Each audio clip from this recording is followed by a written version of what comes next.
Good afternoon, everybody. I'm back, and this drought can suck a giant...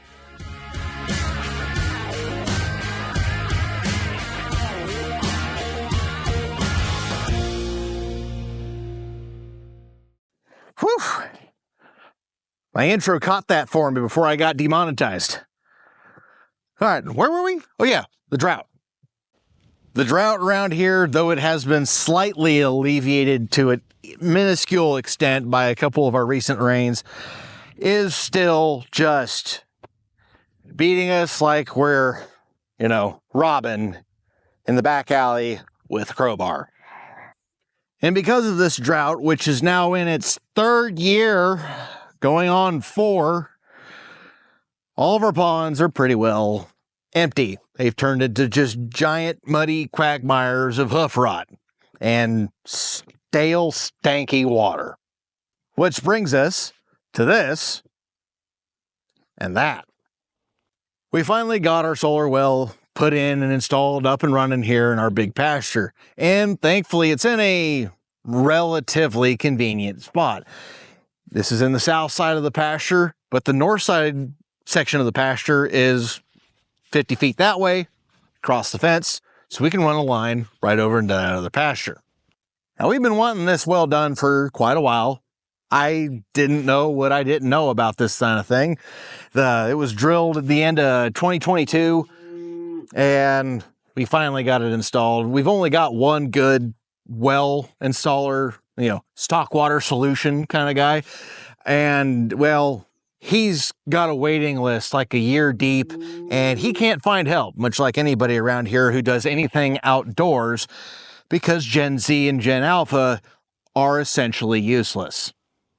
Yeah, I know, it's some, what is that, Skibbity-Dee Toilet Riz or Ohio something? I don't know. Kids are dumb. God, I sound old. Like I thought us millennials were bad. All right, moving on. We're talking about a solar well. So like I said, this well was put in end of 22, wanted it in 23, but at least we got it in now. And down in that well, we've got ourselves a Lowrance PS2 1800 pump. This is from what I understand, this is a really, really good solar well pump. Its maximum output's 1,030 gallons an hour. With the flow rate that I've checked on this, we're about 14 gallons a minute, which is 840 gallons an hour. So we're well within this thing's, tolerances. It's not running flat out. It's running just in a nice, 2/3 capacity. Supposedly this is a really good pump. Time will tell. So far, I like how it's set up. Except for one thing. They have an app just for Androids. Like, come on, Germans. iPhones are a thing. I'm an iPhone family. I would like to have the app so I can talk to this wirelessly. That would be cool. If Lowrance is watching this, please get on that. Now, we had a pretty decent idea that there was some good water over here, judging by the size of this gigantic ancient concrete tank, and the fact that there's not only one, but 2 wells here. Guessing that one is a really, really small well, and from the anchors that are on it, I'm guessing that was like a hand pump well. This one here is an old windmill well, and fun fact, in my hometown here, there's actually a company that built and sold these things. It was pretty neat. Toughest part was, getting the drilling rig out here. I mean, they got to come all the way across the pasture, come down through this draw here, and they were somehow able to get their big drilling rig up here and get the drilling. Now, powering all this, we've got 1 kilowatts worth of panels up here, so that's providing us plenty of power. And then we've got our little sunlight module right there on the corner. And our outlet here is a 1-inch. Now, what I'm going to do here before too long is going to take this threaded coupler out and put in a cam lock system in here. That way, when we're done using this, it's easier to put a plug in here. I much prefer dealing with cam locks, because if for some reason you need to get something loose fast, that's a better way to do it rather than trying to dink around with a monkey wrench or a giant crescent wrench trying to get something loose. And then we've got our blue HDPE pipe which goes all the way over, and it's kind of hard to see it because the cows are blocking it, to our tank, right across the fence. Like I said, that well's kind of in a nifty spot. I mean, the cows do have to cross this entire pasture just to get back to this, water over here for now. But at least they have good water. Now I just got to get across the wire without, ripping a hole in my pants or other valuable things. All right, come on. Good thing I'm tall. Hello, ladies. Excuse me. Pardon me. Excuse me. Hi. And this is the thing that our pump is supplying the water to. This is a livestock water made by Barber Industries up in South Dakota. I'll get a little closer here. I'm not sponsored or anything by them. This is just a tremendous piece of livestock equipment, and I think more people should know about these things because they're freaking awesome. Matter of fact, a guy I follow on social media, Hungry Butte Ranch or Trevor Burrian, he uses these things exclusively, I think, for all of his grazing, and they are absolutely tremendous. That's where I first stumbled across them. Now, this thing is essentially a roided out chicken waterer. I mean, your water goes up in there and then comes down in the bottom through an inlet port with a float, fills up your trough in the bottom, they drink, water comes down, pushes more through, and it trips a float, which turns on the well, which fills it with more water. Behind this metal protection cage here, you see we've got our blue line coming up. Then I've got it cam locked into my little drop line here. This is just flexible 1-inch hose. But yeah, I've already put everything on this end to cam locks. Honestly, it's just the way to go. And then it comes up here to the top. This is a 1-inch in as well. Again, another cam lock. Now, there's a theme that you'll notice when we're talking about this thing, and it is overbuilt and common parts.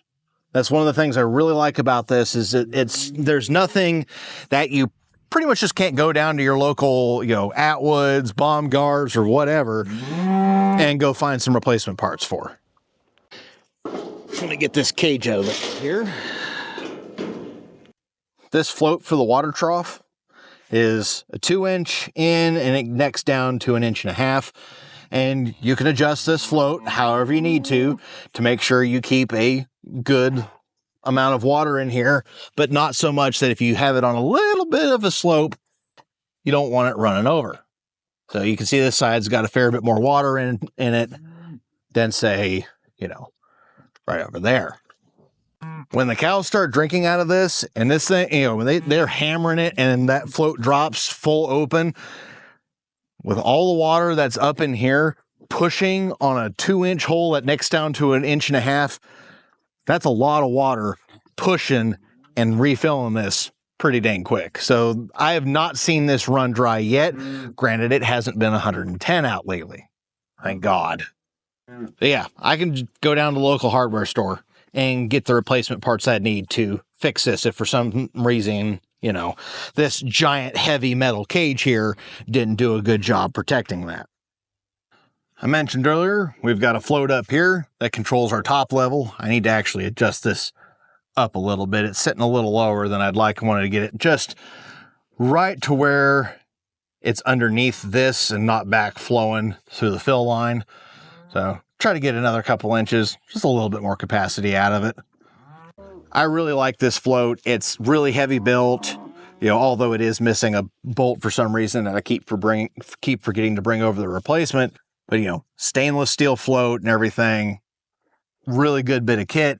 But this does not come standard with this water. Normally, you would have a mechanical float in here, which we did. I just took it out because don't really need it. And the reason why we don't have the mechanical float in here is because our solar well does not have a pressure shutoff switch on it. Now, if your well does have a pressure shutoff system on it, or if you're using rural water or something like that, yeah, the mechanical float works perfectly fine. You don't have to deal with having that electric wire. Just to try to save time and a little bit of money on our installation because, 3 years of drought tends to make the budget just a little bit tight. We opted for the electric this time. We can always add in the pressure system later. And you can see, yeah, it's somewhat sunny out, but it's pretty overcast. Let's turn this thing on and see how it runs. Press that down.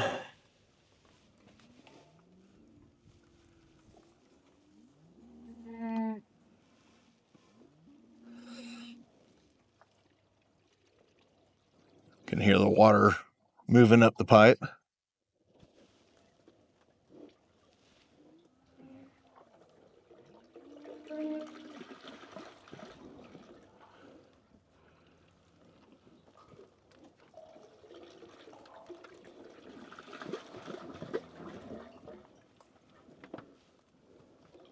It is running. Not as fast as it normally does when there's more sun, but it is at least running. On a nice sunny day, this thing is really cooking. Actually, here's a video from earlier. I was doing one for another app we won't talk about, and it was running quite a bit faster. Now, something this big and made out of this heavy of steel, this has got to be an absolute bearcat to move, right? Wrong. Skid steer plate. All you got to do if you have a skidder or a telehandler or an adapter plate for a tractor and loader, just latch into there, drain it out. This thing has a gazillion drains on it. It's got one on each side of here and then one in the back and one in the front. Drain it out, pick it up, move it. It's also got these ears on the side, so you can pick it up with the bale bed and move it too. Now, granted, it's been a minute since I've talked to Mr. Barber, and I might be wrong now, but this is the smallest one they make. They do make some ones of these that are substantially bigger than this. But for our purpose, this thing works just fine. I forgot to mention, another reason why we went with the electric instead of doing a whole full-blown pressure system here is that when you do the pressure system, it needs to be down below frost line because you don't want anything to freeze or anything like that. We're not really worried about that right here. This particular pasture, this spot here, is not going to be a spot that we're grazing in the winter. Not going to be an issue. So what I ended up doing is I just took a garden hoe, made a little trench through here about 3-4 inches deep, put the line in it, and then covered it up with a bunch of rocks that are laying around the pasture. Does a pretty good job protecting it. I'm not so much worried about them crushing and breaking the HDPE pipe as much as I am worried about them hooking it and pulling it, maybe ripping it off the wellhead. But the biggest thing I'm worried about is if they were to step on this and rip it open or catch it and tear it, whatever, that's going to be a job trying to get that fixed. Let alone if it pulls it and rips it loose from the control box and causes problems there, that just got expensive really quick. This here is a very simple solution. Easy peasy. The cows don't like walking on the rocks, so most times they just step right over them. No big deal. Now, there is a little downside to the area where this thing is. It's really off the beaten path. To get here, to make this video today, took about 20 minutes to get over here because you get my house, get down to the road, drive through the pasture from one end all the way to the other, and it's definitely not a straight shot to get here. You're curling around and double backing and everything else and trying to, stay out of the rut, stay away from the trees, other stuff like that. It's a pain to get down here to check on this thing.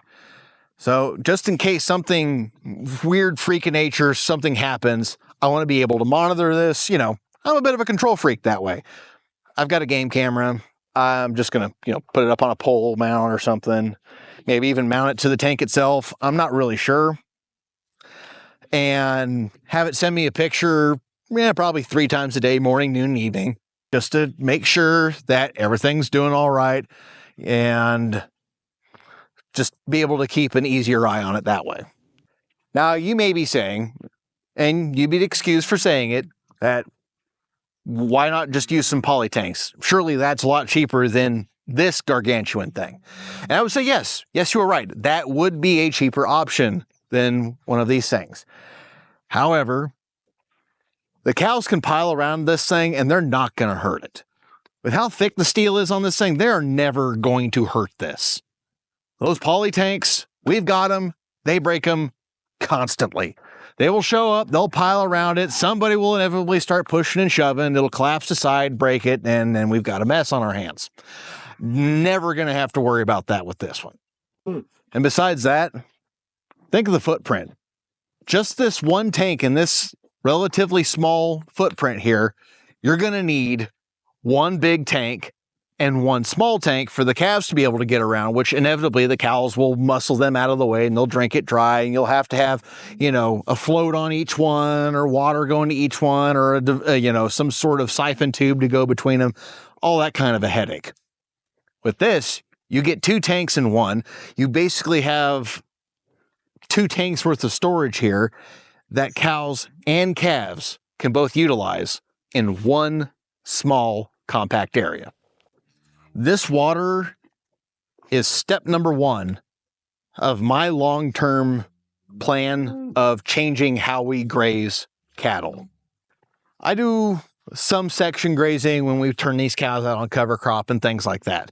But when they're in these pastures, yes, we're moving the entire herd this year through the different pastures, and we're doing better about, giving the grass some rest period, but largely it's still somewhat conventional grazing for this area. Turn a bunch of cows and calves out into a pasture with a pond. They go to that pond, they get water, and they walk around the pasture and eat where they want. I'm wanting to do some more high density, rotational grazing, section this, this pasture here is pretty good size. I'd like to section this off in 4 or 5 strips, maybe not move them every day or 2 or something like that, but maybe move them every week and move this waterer as we go. Doing that with the poly tanks is an absolute nightmare. I've done it before and I absolutely hate it. I've seen some other things, some portable tanks, some, kind of other collapsible canvas kind of things. I'm not sold on them. The cows get pushing on them, and I'm pretty sure those things get riggedy wrecked in a hurry. Riggedy wrecked, son! Now, if you're under any misapprehensions that I've got this all figured out, far from it. This is just the start of this journey. I am on step number 1, and there's approximately 16 million more steps to go. I've already got 6 pages full of beautiful mind scrawling in my idea journal, trying to figure out how I want all this to make, and questions that I'm going to need answered. Because, yeah, this tank's working okay right here. It's 122 feet over to the well. No big deal. But to get to this, these cows have to come across this entire pasture and come back to this. Well, it would make more sense that even, dividing this up into strips, that I put it in the halfway point in the pasture so they can come to it from either side and have far less distance to walk. But can this well pump push water all the way up to that hill? I don't know. I don't know enough about this kind of stuff yet.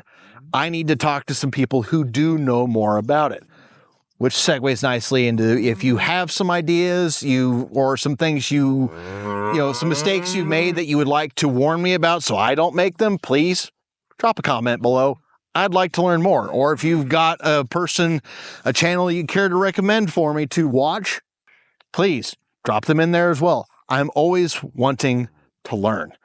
But, I may need a booster pump to get water pushed up there. I might be just, pumping water into some storage tanks and then pushing water from those storage tanks out to the water out there in the middle. Could be that. Another thing is this well. I had no idea how to put one of these wells in. I hadn't really dived that deep into the research. I wanted to watch a professional install one and see if this is something that I could do myself. I've seen some different companies like RPS that have the DIY solar pump kits. I wanted to see someone do it, watch them, learn from them, and see if that's something I could do myself. And yeah, I could definitely do this myself. No offense to the guy who put this in. He's great at his job. There's a reason why he's booked out for a year plus, but this isn't as meticulous and, terrible of a job as I thought it was. There are 2 spots, if not even a third, in this giant pasture here that have had wells once upon a time. There used to be a couple of different homesteads in this area, each one of them having their own well. I plan eventually on going to different places maybe and putting a well in and being able to put in my own solar pumps and even make a portable solar system that I can pull up next to that pump, hook it in, get it up and running, stake everything down so it doesn't blow over or anything like that. And then when we move the cows away from that well, pull that up, move it over to the next well that happens to be closer. Or if we're going out into cover crop, we have some fields that are a pain to get to with the water truck. I mean, as the crow flies, it's only a couple of miles, but as the roads go, sometimes that trip is 30, 40 minutes one way. And you got to haul 2, maybe 3 loads in a day. You can understand why Dad is the one that does a lot of the water hauling. And when he's doing a lot of that, that keeps him pretty dang busy. All right, I'm a little tired, a little wired, and I think I deserve a little appreciation. If we had some wells at those fields that could, sustain the cattle while they're out on the cover crop, to be able to run those lines to something like this that I could move as I'm section grazing, that would be fantastic. That is something that now, after seeing how this works, starting to learn more about this is something that I'm going to start doing. I'm hoping, every year to be able to now start putting in 1 well, maybe even 2 if it's a tremendous year or something like that. But it's time now to start investing in our water infrastructure, because these ponds here, they're not going to recover in just a year. They're all so low or dry that they're not going to come back unless we have multiple wet years, or a year like 1995 where it just rained and rained and rained and flooded half the countryside to the point where we were starting to think about building an ark. And as far as the ponds go, I'm not planning on getting rid of them. I've been looking at different floating suction strainers that you can put out in the middle of one of these ponds, put a anchor down low, tether it in the middle, hook on, and pump it up into holding tanks, something like that. That's something that it's also down in the idea journal. It's like page 5. By doing the ultra high density grazing, moving them quicker through all of our ground here, we could put more head in here and use this ground a lot more efficiently and get it a lot more evenly grazed than we have been in past. Right around the area of the pond, it's chewed down pretty flat. The only thing growing out there pretty much is buffalo grass. But once you get out in that more native prairie, you're getting a little further away from the pond. The grass is a lot thicker because that's a lot further for them to walk, because they're kind of lazy. Kind of like Gen Z and Gen Alpha. They don't want to put down the PlayStation controller so they can go get their snacks. It's okay. Mom, bathroom. What, hon? Bathroom. Bathroom. So there it is. Our solar well and our waterer. Another project off the to-do list for now, and the spawning of an even bigger to-do list later. But for now, I'm going to take the win and enjoy this. It's working really well. I really like it. I hope it continues to work as well as it has been these last couple of days. Now, if you've made it this far in the video, please know that I very much appreciate it. Easiest way to help me out, like, comment, subscribe, the bell icon, all that kind of good stuff to make sure that the algorithm can find me. Hope to see you back next time. As always, thanks for stopping by.